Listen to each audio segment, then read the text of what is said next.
And finally, before we get to your questions, we have some news to announce. Commissioner caitlynclark, Commissioner of the WNBA, just announced that starting in 2025, the WNBA Finals format will change. The WNBA just dropped a bombshell during the playoffs, and it's all because of the Caitlynclark effect. Big changes are coming for 2025, and they're shaking up the rulebook in a major way. But here's the big question. Is it too late to make a real difference? Let's be honest. Clark's playoff exit left a huge void. Arenas went from packed to half empty, and TV ratings took a nosedive. Now the league is scrambling to piece things back together. But will these new rules be enough to fix what's broken? Let's talk about Clark's impact. She wasn't just playing basketball. She was rewriting history. 62 records shattered, arenas filled to the brim, TV ratings soaring, and every game she played turning into a highlight reel. Fans couldn't get enough. I mean, you could feel the electricity in the air when they called her name. People were on their feet screaming. But when Clark was out, it all fell apart. Ratings plummeted by 80%, arenas looked deserted, and empty seats were so bad they had to cover sections with tarps to make it less obvious on live TV. Are you really surprised? Clark. And with the WNBA playoffs, let's stay here.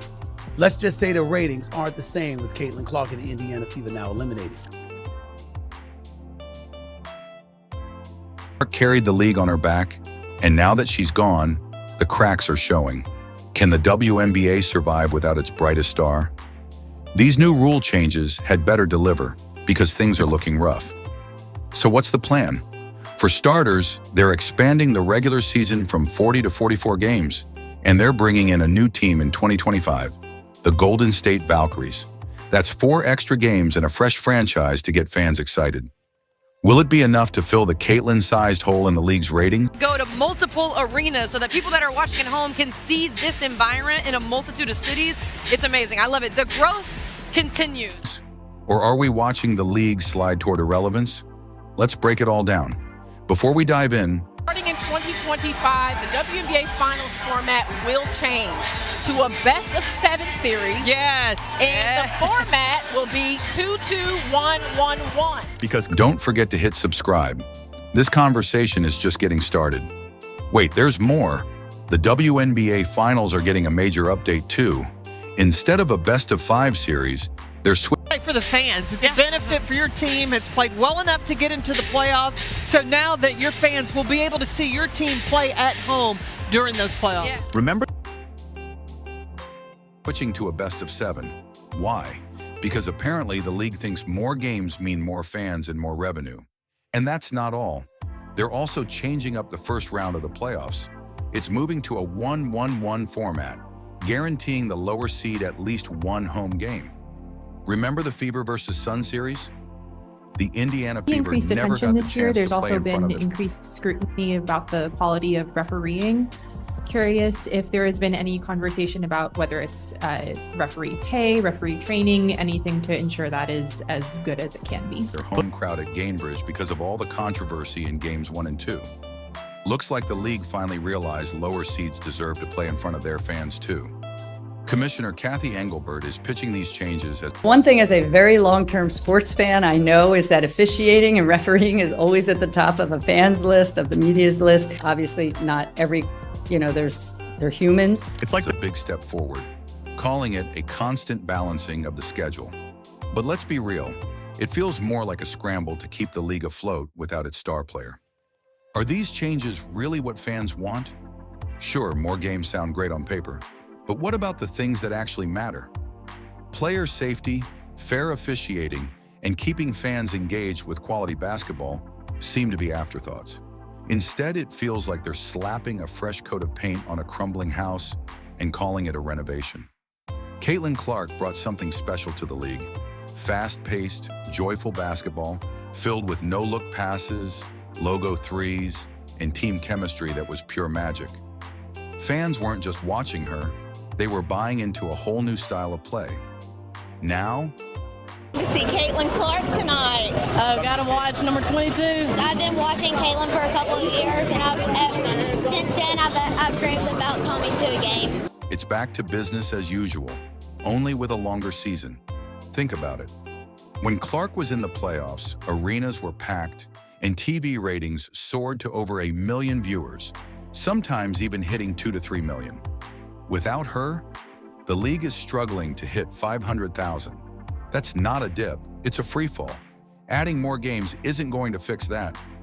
So what's the plan here?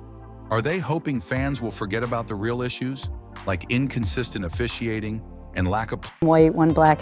And so we have that moment with these two. But the one thing I know about sports, you need rivalry. That's what makes people watch. They want to watch games of consequence between rivals. They don't want everybody being nice to one another. player protections by the time the 2025 season starts? Or are they crossing their fingers that these changes will magically reignite the league? Fans have been loud and clear. They want exciting basketball like Clark brought, fair calls and players who feel safe and supported on the court. But instead of addressing those real concerns, we're getting a few extra games tacked onto a broken system. At this point, it's hard not to wonder if anyone in the league office is actually listening. The WNBA is making some big changes, but let's talk about whether they're the right ones or if they're just rearranging deck chairs on a sinking ship. First, the finals are getting a facelift, moving from a best-of-5 to a best-of-7 series. And they're tweaking the first round of the playoffs to a 1-1-1 format, giving lower seeds a guaranteed home game. On the surface, these changes sound promising. But here's the kicker. More games mean more wear and tear on players, more chances for injuries, and without better officiating, when you're asking about Caitlin a lot, you bring up other rookies as well. No league's ever about one player. That player could get hurt or whatever. So I think it's just to give recognition that in sports, people watch for compelling content and rivalries. And you can't do that alone as one person. more opportunities for fans to get frustrated and tune out. It feels like the league is in denial. They had lightning in a bottle with Caitlynclark, and instead of figuring out how to recreate that magic, they're focusing on surface-level fixes. Fans don't want more mediocre basketball. They want excitement, fair play, and a league that treats its players like stars. Let's not forget what Clark brought to the WNBA. She wasn't just a player, she was a cultural phenomenon. Her rookie jersey was the top seller in WNBA history. And the Fever are going to be over 200,000 higher than the next highest total attendance in league history. Clarkonomics, my friend. Her games drew over 54 million viewers combined, and she single-handedly boosted attendance to record highs. With her on the court, nationally televised games averaged 1.2 million viewers. Without her, that number dropped to a dismal 440,000. Clark made basketball fun to watch. Fast-paced, high-scoring, edge-of-your-seat action. She brought energy and joy that fans couldn't get enough of. But now, it feels like we're back to the same old uninspiring product and fans are tuning out.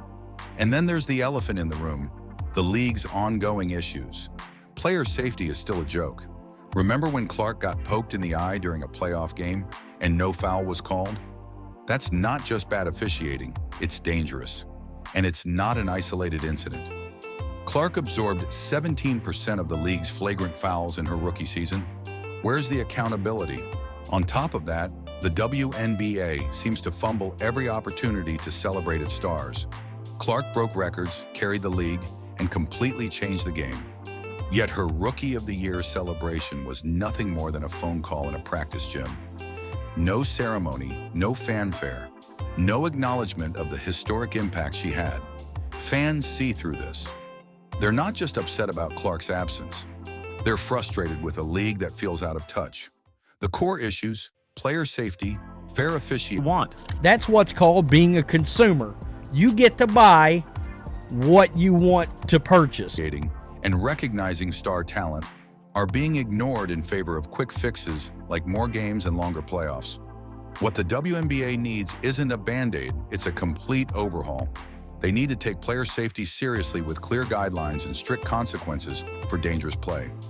They need to invest in officiating training to ensure fair and consistent calls. And they need to start treating their stars like the game changers they are.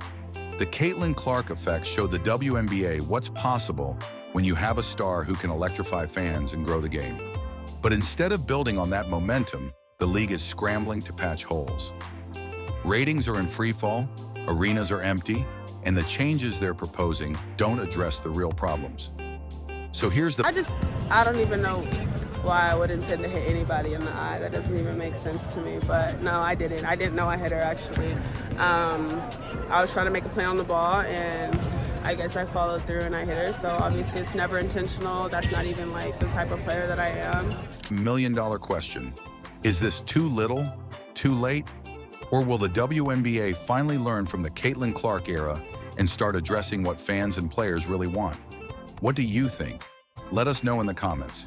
Don't forget to like, subscribe, and turn on notifications so you never miss a video. Thanks for watching, and we'll see you in the next one.